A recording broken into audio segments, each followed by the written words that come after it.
America, Britain, China, Russia, France, Germany या फिर G20 का कोई और भी देश ले लो, भारत ने इन सब देशों को अपने आगे फेल कर दिया है। भारत में लगातार रिफॉर्म्स हो रहे हैं। चाइना प्लस वन स्ट्रेटेजी के चलते दुनिया की टॉप मल्टीनेशनल कंपनीज भारत में आकर अपने मैन्युफैक्चरिंग प्लांट खोल रही हैं। दुनिया भर की टॉप डिफेंस फर्म्स भारत में आकर जॉइंट वेंचर स्टार्ट कर रही हैं और बहुत ही जल्द भारत में एरोस्पेस इकोसिस्टम भी बनने वाला है। भारत के ही अंदर कमर्शियल प्लेन्स की मैन्युफैक्चरिंग स्टार्ट हो जाएगी, जबकि दुनिया के बाकी देश अभी भी इसी जद्दोजहद में लगे हैं कि उनकी जीडीपी ग्रोथ रेट कहीं नेगेटिव में ना चले जाए। और ये बस यूरोप नहीं बल्कि वेस्ट और ईस्ट हर जगह देखने को मिल रहा है।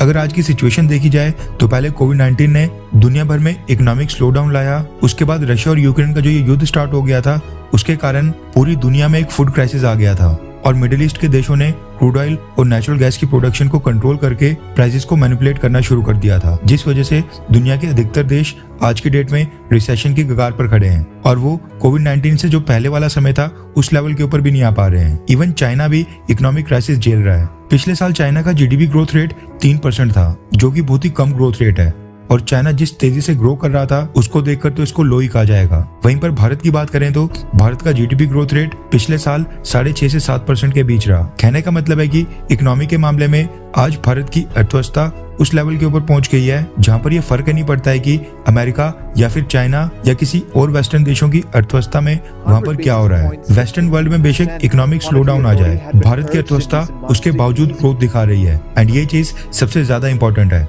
क्योंकि जब हमारी अर्थव्यवस्था ऐसी होगी कि ग्लोबल इकोनॉमी का हमारी अर्थव्यवस्था के ऊपर इफेक्ट ही नहीं पड़ेगा, उस चीज को देखते हुए भी एक के बाद एक विदेशी कंपनीज भारत के अंदर आकर इन्वेस्टमेंट करेंगी। सेफ साइड रहने के लिए भारत में आकर अपने मैन्युफैक्चरिंग प्लांट खोलेंगी। रिसेशन एक ऐसी चीज है जो दुनिया के सभी देशों को अपनी चपेट में ले लेता है, लेकिन भारत ने ऐसी आर्थिक रफ्तार पकड़ी है जिसको रिसेशन भी नहीं रोक पाएगा। एंड ये बात मैं नहीं कह रहा हूँ, बल्कि एक बहुत ही बड़े इंटरनेशनल मीडिया हाउस ब्लूमबर्ग ने एक सर्वे करने के बाद अपनी रिपोर्ट में बोली है। रेफरेंस के लिए आपकी स्क्रीन के ऊपर ब्लूमबर्ग के इंफोग्राफिक्स का स्क्रीनशॉट है। हुआ ये कि ब्लूमबर्ग ने पूरी दुनिया की टॉप 20-21 इकोनॉमीज के ऊपर एक सर्वे किया और ये स्टडी किया कि इस समय कौन से देश में रिसेशन आने के कितने % चांसेस हैं। रिसेशन आना यानी आर्थिक मंदी आना, देश की जीडीपी डाउन जाना और देश को नुकसान होना। सर्वे में पाया गया कि ब्रिटेन के अंदर रिसेशन आने के सबसे ज्यादा 75% चांसेस हैं, यानी सबसे ज्यादा खतरा ही ब्रिटेन के अंदर है। उसके बाद न्यूजीलैंड के अंदर 70% चांस है कि रिसेशन आएगा।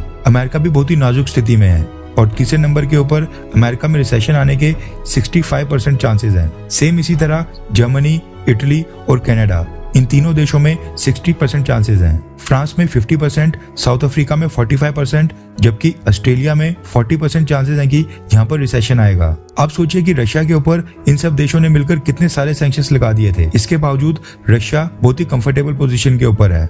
रशिया के अंदर मात्र 37.5% चांस है कि वहां पर रिसेशन आएगा। जापान में रिसेशन आने के 35% चांस हैं। साउथ कोरिया में 30%, मैक्सिको में 27.5%, जबकि स्पेन में रिसेशन आने का मात्र 25% खतरा है। स्विट्जरलैंड में 20% और ब्राजील में भी 15% चांसेस है कि रिसेशन आ सकता है। अगर हम मुख्य इकोनॉमीज की बात करें तो चाइना कंफर्टेबल पोजीशन के ऊपर है, लेकिन फिर भी चाइना में रिसेशन आने के 12.5% चांसेस हैं। रिसेशन आने का सबसे कम खतरा जिन भी देशों में है, यानी टॉप 3 देश जो रिसेशन प्रूफ हैं, उनमें सऊदी अरब, इंडोनेशिया और भारत आते हैं। सऊदी अरब में केवल 5% चांसेस हैं कि रिसेशन स्टार्ट होगा। वहीं इंडोनेशिया में रिसेशन आने का 2% का खतरा है। एंड आपको जानकर हैरानी होगी कि भारत के अंदर रिसेशन आने के 0% चांसेस हैं, यानी इस समय जो ग्लोबल इकोनॉमी है उसमें सबसे टॉप के ऊपर ही भारत है। भारत में रिसेशन आ ही नहीं सकता है।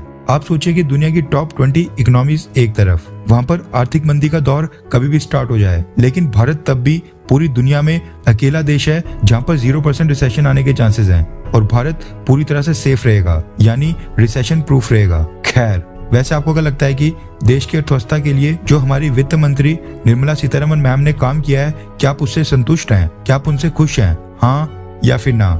नीचे कमेंट करके अपनी राय जरूर बताएं।